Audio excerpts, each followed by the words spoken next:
E aí, meu povo, tudo bem com vocês? Sejam todos bem-vindos, ao podcast Amigos do Noivo. Aqui é um espaço onde os amigos do noivo se reúnem para aprender mais sobre as Escrituras, se aprofundar no conhecimento das Escrituras e juntos prepararmos o caminho do nosso Senhor. Eu sou o Matheus e hoje eu vou conduzir a nossa conversa, Então, o episódio de hoje nós vamos conversar um pouquinho mais e nós vamos descobrir juntos, o porquê, afinal, nós devemos estudar escatologia, E eu quero começar esse episódio com uma citação do nosso irmão Vitor Vieira no livro Escatologia Essencial. E ele diz assim: escatologia é um assunto para se estudar enquanto vigiamos, enquanto oramos. Se existe um jeito errado de se fazer isso, é negligenciar esses dois maravilhosos conselhos do Senhor. Sem vigiar e orar, são apenas letras. Vigiando e orando é um maravilhoso plano. É a compreensão das motivações por trás das drásticas ações de um homem-deus apaixonado, que está indo até as últimas consequências por causa do seu grande amor, gerando em nós o máximo de amor por ele, conduzindo a linha da história como ninguém mais poderia fazer, nos dando um final de história espetacular, onde tudo se resolve e estaremos juntos para sempre. Então vamos orar. Jesus, nós estamos reunidos não apenas como pessoas curiosas, como pessoas que querem adquirir conhecimentos para ganhar discussões, mas nós estamos reunidos como pessoas que amam a sua vinda, como pessoas que amam o teu plano, principalmente, Senhor, como pessoas que amam você, como pessoas apaixonadas por você, Jesus. Nós pedimos que durante esse estudo, que durante esse episódio, o Senhor possa estar batizando o nosso coração com fome e sede pela Tua Palavra e de anseio pela bendita esperança, e que nós possamos esperar, apressar e preparar o Seu caminho até que o Senhor venha. Amém. Pessoal, é essencial nós termos essa compreensão, que antes dos porquês, das descobertas, nós devemos estar em espírito de oração e em vigilância, pedindo ao amigo Espírito Santo para nos conduzir e nos firmar na rocha da nossa salvação.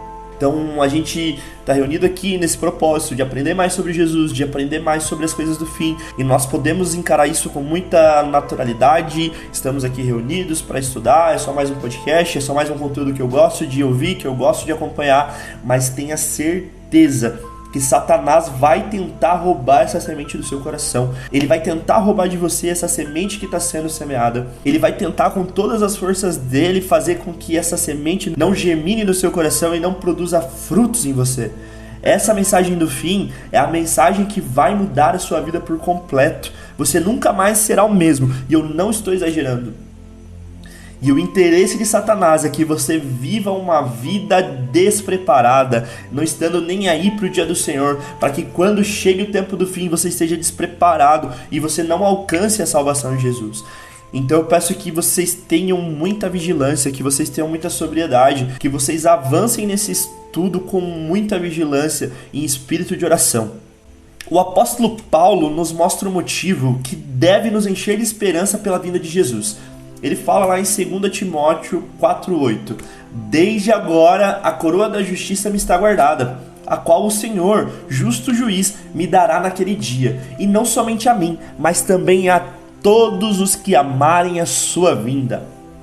Ou seja, Jesus tem preparado uma coroa de justiça, Ele tem guardado com Ele uma recompensa para todos aqueles que o esperam e amam a sua vinda, para todos aqueles que não agem com indiferença com o assunto, mas para todos aqueles que engajam e trabalham em favor do dia do Senhor. E isso já deveria ser suficiente para nós nos engajarmos e buscarmos conhecimento nas Escrituras pelo dia do Senhor, pela escatologia. Mas eu quero falar um pouquinho mais sobre a importância que tem de nós estudarmos esse assunto, A Bíblia tem ao todo 150 capítulos inteiros, onde o assunto principal é a segunda vinda de Cristo, ou seja, a escatologia. Isso nos mostra a importância que Deus, a importância que Jesus dá para o assunto. Todos os 4 evangelhos juntos, somados, eles somam 89 capítulos. Ou seja, existe mais informações sobre a segunda vinda de Jesus do que sobre a primeira vinda dele. Então Jesus nos mostra que esse é um assunto primordial, é um assunto importantíssimo, que a noiva dele, que o corpo dele esteja inteirado e engajado. E nós precisamos viver na iminência de que seremos a geração que vai estar aqui quando Jesus voltar. E para isso, nós precisamos estar preparados e precisamos conhecer o plano de Deus. Porque senão, nós corremos o risco de nos desviar ou nos escandalizarmos com o que deve acontecer no fim. Muitas pessoas falam, mas todas as gerações, desde Paulo, desde Pedro, desde João, acreditavam que era a geração da vinda de Jesus e Jesus não veio. Por que eu devo viver como se fosse essa geração? Nós precisamos sim viver na iminência da vinda de Jesus. Nós precisamos viver como se fôssemos a geração que vai passar pelas dinâmicas do fim e estarmos preparados para o dia do Senhor. Essa será a época de maior intensidade de maldade no mundo e ao mesmo tempo o momento do maior brilho da glória de Jesus através da sua igreja, e nós precisamos estar preparados para esse momento. Mais um motivo de por que estudarmos escatologia é que o que esperamos do nosso futuro define o nosso presente. Então, se a nossa esperança para o futuro é fraca, a nossa preparação e a nossa pureza é fraca. Se o que nós estamos esperando do futuro não tem muito brilho, não tem muita intensidade, nós no presente vamos viver de forma indiferente. E eu quero citar aqui as palavras do meu amigo Alessandro Matos, que diz: quem não tem uma visão correta de como as coisas terminam, sempre estará voltando a sua atenção ao que é urgente e nunca estará engajado com o que é importante. Olhar para o dia do Senhor revela que nosso principal ministério hoje é santidade. E isso é muito verdade. Então nós precisamos ter uma visão correta do futuro. Nós precisamos ter uma esperança ardente sobre o nosso futuro, para que a nossa preparação e a nossa pureza seja forte, para que nós possamos estar todos os dias em santidade. O nosso principal ministério não é pregar. Nosso principal ministério não é casar, o nosso principal ministério não é uma empresa, o nosso principal ministério não é ficar rico, não é cantar para as multidões. O nosso principal ministério é santidade, porque sem santidade nós não veremos o Senhor. E falando sobre preparação, pensa comigo, alguém convida você para correr uma corrida em algum tempo. E você não se prepara para isso, você não busca informação sobre isso, você não se condiciona para isso, você não se alimenta bem para enfrentar essa corrida, você fica na sua deixando a vida te levar, a vida leva eu. E de repente você descobre que a corrida é uma maratona e que durante o percurso vai ter chuva, vai ter neve, vai ter calor intenso e uma série de dificuldades. E surpresa! O seu desempenho nessa corrida vai definir a sua eternidade, se é vida ou morte. E aí?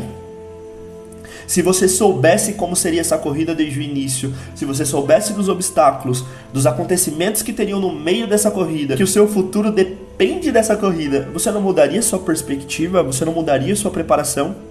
E é isso que acontece. Parafraseando o nosso amigo Paulo, de Tarso, o grande apóstolo Paulo, e o autor do livro de Hebreus, eles citam que a vida é uma corrida. A vida é como se fosse uma maratona. No meio dessa corrida nós temos obstáculos. E no fim dos tempos vai ser muitos obstáculos. Nós vamos passar por muito mais coisas do que chuva e neve. Nós teremos muitas dificuldades para enfrentar muitas tribulações. E se nós não nos prepararmos e não nos dedicarmos a viver uma vida de preparação para esse momento, nós não vamos chegar na linha de chegada. E eu vou contar uma história que aconteceu comigo quando eu tinha, por volta dos 10 até os 15 anos, algo assim. E aconteceu exatamente isso comigo. A minha mãe trabalhava no Sesc, e o Sesc tem muitas atividades de esporte, e o Sesc estava promovendo uma corrida.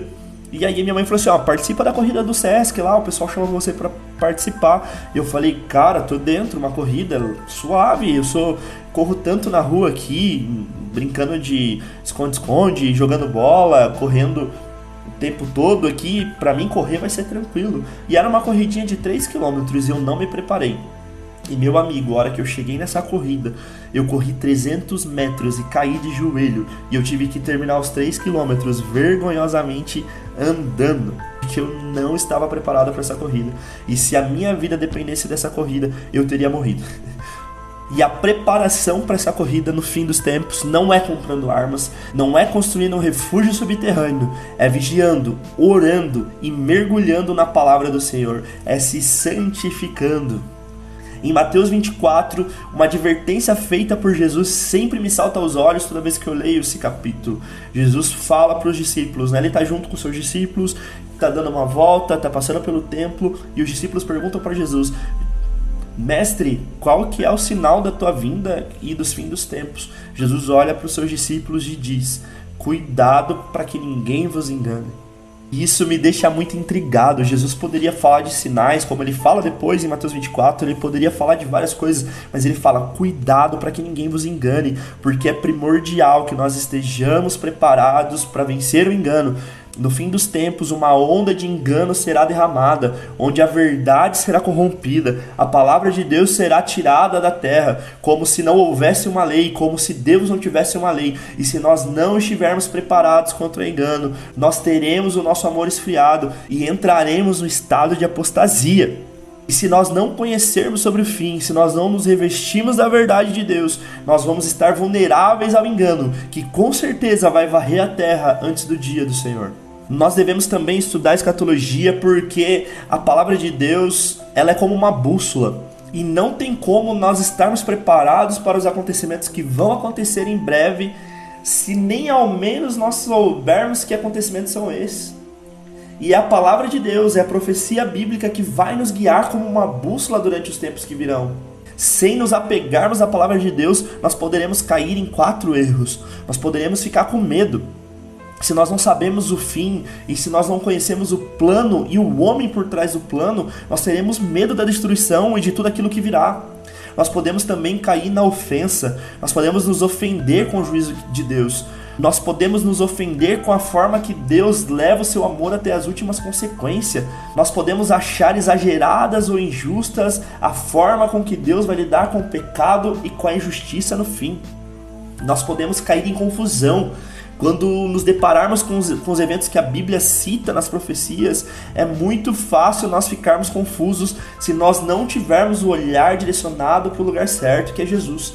E como eu já falei, nós podemos cair em engano. Um outro motivo que nos leva a estudar a escatologia é ter uma adoração mais profunda. E eu quero citar de novo o nosso irmão Alessandro Matos. Quando percebemos quão grande é a sabedoria do Senhor ao realizar tudo o que Ele vai fazer em perfeita justiça, perfeito amor, perfeita santidade, cresceremos em fascinação pelo caráter de Jesus e poderemos responder com níveis mais profundos de obediência e adoração. Além disso, não seremos enganados por um falso Jesus apresentado pela metade, um Deus feito à minha imagem. A escatologia de Jesus nos mostra a completude de quem Ele é. E como eu disse no final do episódio 2 desse podcast, isso aqui não serve de nada se não for para encher o nosso coração de fome e sede por Jesus, se não for para estudar as profecias com lágrimas nos olhos e fogo no coração, não vale a pena. Adoração não é sobre cantar ou dançar, adoração é sobre responder. Adoração é resposta, e resposta ao que contemplamos. E quando nós temos o plano de Deus revelado, quando nós conhecemos a grandiosidade do plano de Deus e tudo aquilo que Ele vai fazer, quando Jesus nos revela a beleza escondida nele, nós somos fascinados na contemplação por Ele. Quando nós conhecemos o caráter do justo Rei que virá reinar sobre a terra no fim dos tempos, nós somos tomados por fascinação, nós somos tomados por amor, por fascínio por Ele. E é isso. Estudar escatologia e estudar sobre os fins dos tempos é sermos apresentados a um Jesus glorioso e incomparável. E a nossa resposta ao estudo da escatologia tem que ser uma vida de profunda devoção. E eu quero finalizar esse podcast. Eu acho que o episódio ficou até mais longo do que deveria, com a citação do Vitor Vieira, também no livro Escatologia Essencial. Compreender o fim dos tempos é como ter uma bússola em meio a uma tempestade. Saber como a história acaba nos ajuda a viver o dia de hoje de maneira sensata, sem desperdício, sem distração, sempre atentos e com um coração alinhado com o plano de Deus. E é isso. Que você nesse momento possa tirar um tempo de oração, possa tirar um tempo para falar com o Pai, para falar com Jesus, e peça para que Jesus derrame sobre você isso. Contemplação, fascínio por Jesus, que nós possamos ter um coração alinhado com o plano de Deus e que possamos a partir de agora ter a nossa vida de oração, a nossa vida de devoção alinhada com o plano de Deus para a humanidade. E o plano de Deus é que Ele tem um rei, Ele tem uma cidade, e esse rei reinará para todo sempre, não mais terá lágrimas, não mais terá dor, e nós seremos o seu povo para sempre. Amém. Maranata, Jesus. E se você gostou desse episódio, se você foi edificado por essa mensagem, eu te peço para seguir o nosso podcast. Eu te peço também para salvar nos seus favoritos esse episódio e para você mandar esse podcast para mais um amigo que precisa conhecer sobre essa mensagem e precisa ser tomado pela mensagem do fim e por amor e fascínio por Jesus. É isso, tamo junto, até o próximo episódio, é nóis!